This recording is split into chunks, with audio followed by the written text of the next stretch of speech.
Hi friends, இப்போ நம்ம சேனலில் என்ன வீடியோ பார்க்க போகிறோம்னா பானிபூரி வீடியோ தான் பார்க்க போகிறோம். இந்த பானிபூரி நான் வீட்டிலேயே தான் செஞ்சு நேற்று என் குட்டிஸ்க்கு கொடுத்தா ரொம்ப விரும்பி சாப்பிட்டாங்க. அதுக்கு வந்து மின்ட்டு கொத்தமல்லி எல்லாம் சேர்த்து அரைச்சி கிரைண்ட் பண்ணி நான் ஃபில்டர் பண்ணி எடுத்து வச்சுருக்கேன்.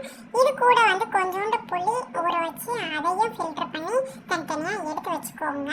இது கூட வந்து இப்போ நம்ம ஒரு வெங்காயம், தக்காளி, கொத்தமல்லி, 2 பூண்டு இதெல்லாம் சேர்த்து தோல் உரிச்சு கட் பண்ணி ரெடியாக எடுத்து வச்சுருக்கேன். இப்போ இது கூட வந்து ஆல்ரெடி இதுக்கு முன்னாடியே வேக வச்சு மசிச்சு எடுத்து வச்சுருக்கேன். ஒரே ஒரு உருளைக்கிழங்கு மட்டும் அதையும் ரெடியாக எடுத்து வச்சுக்கோங்க. இப்போ இது எல்லாம் சேர்த்து தான் நம்ம இதுக்கு உள்ளே வைக்கிற மசாலா பண்ண போகிறோம். அதுக்கு ஒரு பேன் வச்சு நம்ம கட் பண்ணி வச்சுருக்க குட்டி குட்டியாக கட் பண்ணி வச்சுருக்க வெங்காயத்தை ஃபஸ்ட்டு போட்டு வதக்குங்க. வதக்கும் போது சிம்மை யூஸ் பண்ணி வதக்குங்க. சிம்மில் சமைக்கும் போது ஃபுட்டு எப்பயுமே கொஞ்சம் டேஸ்ட் கொடுக்கும்.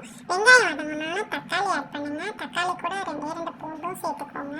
இது கூட நமக்கு என்னென்ன ஸ்பைஸுக்கு வேணுமோ கரம் மசாலா கொஞ்சம், கோரியண்டர் கொஞ்சம் மட்டும்தான் சேர்த்துருக்கேன்.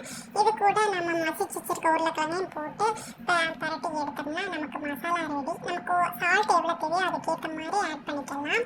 இப்போ நான் செஞ்ச மசாலா ரெடி ஆகிடுச்சு. நீங்கள் அதுதான் இப்போ பார்த்துட்டு இருக்கீங்க.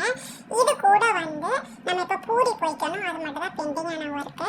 நான் வந்து கடையில் வாங்கின பூரி தான் பொரிச்சிருக்கேன். வீட்லேயும் கூட செஞ்சுக்கலாம். அது ஒன்றும் பெரிய இது இல்லை. நான் வேணா இன்னொரு வீடியோ போடுறேன். நான் இப்போ பொரிச்சு எல்லாம் ரெடியாக எடுத்துக்கிட்டேன். எடுத்தோடனே எங்கள் வீட்டு குட்டீஸ் வந்து இங்கே போங்க பூரி ஒன்றே கொடுங்க அப்படின்னு கேட்டு இது பண்ண ஆரம்பிச்சிட்டாங்க.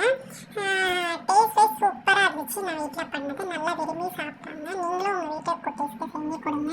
ஆனால் டெய்லி செஞ்சு கொடுக்காதீங்க. நான் ரெஃபர் பண்ண மாட்டேன். வெளியே வாங்கி கொடுக்காதீங்க. அது ரொம்ப ரெஃபர் பண்ண மாட்டேன். அது என்னென்ன தண்ணியெல்லாம் ஊற்றுறாங்கன்றது தெரியாது நமக்கு. ஹெல்த் வைஸ் அது ஓகேவும் இல்லை. என் சேனல் இவ்வளோ நேரம் பார்த்துட்டு தேங்க்யூ. பிடிச்சிருந்தா சப்ஸ்கிரைப் பண்ணுங்கள், லைக் பண்ணுங்கள், ஷேர் பண்ணுங்கள். தேங்க்யூ.